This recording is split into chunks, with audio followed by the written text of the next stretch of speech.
こんにちは、あつです。今回はですね、オンライン英会話のCamblyを使って、またネイティブの方といろいろとお話しさせていただいたんですけれども、今回はなぜかですね、卵の話ですね、を20分ぐらいオンライン英会話でしてしまいました。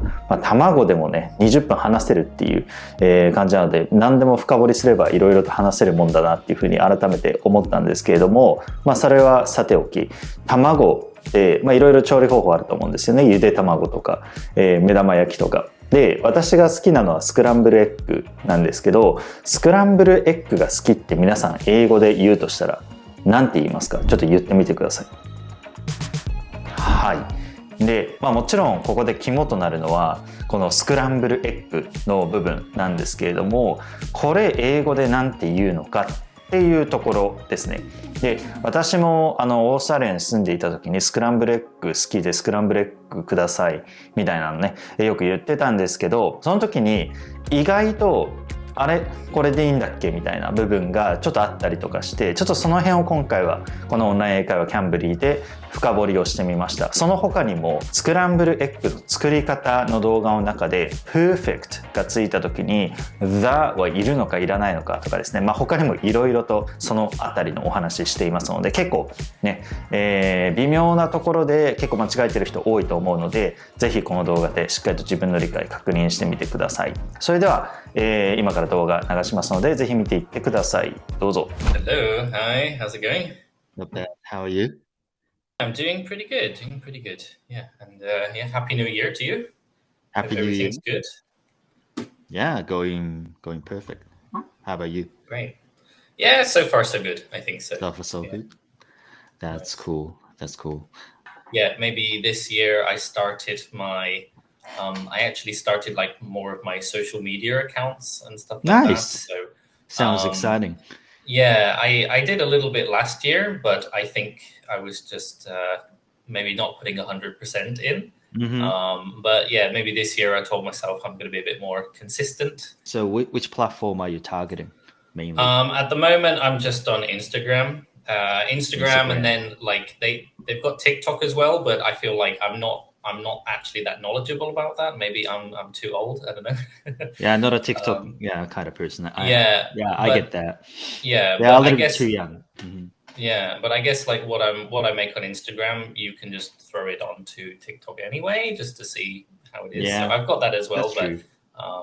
Can I have a look at your Instagram account if you don't mind? Maybe later. Like I said, I've only maybe I've just started, so maybe I'm not so sure I'm a YouTube person yet. So yeah, I didn't really want to delve into that. So yeah, I think Instagram's like a safe place to. Is it? Yeah, I think so. Okay. Yeah, it's pretty short, right? Right. So I think you can produce a lot of videos pretty quickly. That's really good because you can keep yourself like really up to date always. Like when it comes to YouTube, like there was just so much editing process involved. Right, So just to produce one piece of video, it takes quite a long time. And people might forget about you pretty easily if you don't post it regularly. So it takes a bit more resources, I guess. Anyway, what do you want to look at today? Yes. So I put together my thoughts on this Excel spreadsheet. Okay. So if we could take a look at those. All right. That would be cool. So I put together all the random images and words here. So this is. Okay. So today I want to talk about X, right? So X, such a familiar term, and I eat X every day, and I love X. But when it comes to some like usages of related terms around X, I think there is like a bit of depth in it. So I wanted to unpack it. I've got a few questions. So first of all, scrambled eggs. One of the ways to cook eggs, scrambled eggs. So in Japan, we call it scrambled egg. So in a better pronunciation, it would be like scrambled egg instead of scrambled egg. Right. So it's not really past participle. But in the English world, it's got to be always scrambled because it's referring to the form of eggs rather than the action. Right. Yeah, so as you've got with all the other ones as well, yeah, fried, boiled, scrambled, poached, baked. Yeah, so they're all the same form. Yeah, so scrambled eggs, always. Nice. Yeah. Okay. So when do you ever use the uncountable form of eggs? So, and do you ever say an egg? Probably you do, because for example, when you fry an egg, just one egg, if you fry it, it's going to be a fried egg, right? Yes. So when you're referring to like one fried egg, would you say, I like this fried egg, or I cook this fried egg, instead of I cook these fried eggs? If it's just one, then yeah, just a fried egg. Yeah, you definitely count it. Yeah. So when it's obviously one, then it's a fried egg. Yeah. Okay, I think I know where you're going with this. I never thought about it, but yeah. I would say, yeah, fried egg and boiled egg and poached egg. Yeah, but I think with the other four, it's still quite clear. You can still count the egg. It's still quite visible, isn't it? Maybe if you eat two of them, yeah. Yes. But scrambled egg is as a pile, so it could seem uncountable. And I don't know. Do you know anybody who scrambles just one egg? I think it's not really enough, right? So yeah, that's a fair point. Yeah. So as you could say a scrambled egg, you could, but you probably wouldn't be able to tell just by looking at it, like how many eggs are in there, right? Yeah. And usually you'd use multiple eggs to make scrambled eggs. So. Sure, yeah. Right. So maybe that's the reason why. The confusing part is scrambled eggs is obviously not countable anymore because it's scrambled. So it's a little bit confusing to say use the plural of eggs referring to scrambled eggs because it's already scrambled. So to me, it looks like an uncountable thing. Yeah. But you still use scrambled eggs, which is like what it was before it was transformed into scrambled eggs, right? So that was like one of the kind of confusing parts of it. But now it's crystal clear. So the next thing is, so when I was watching some videos about like how to cook scrambled eggs, like perfect scrambled eggs, sometimes in the title, maybe most of the time it has the before perfect, like how to cook the best or how to make the best, not the best, sorry, the perfect scrambled eggs. But sometimes the is not there. Know what I mean? So how to make perfect scrambled eggs or how to make the perfect scrambled eggs. So I was wondering, like, if I should be adding the all the time before the adjective perfect, or is there an option to omit it and just say make perfect scrambled eggs instead of that perfect scrambled eggs? What do you think?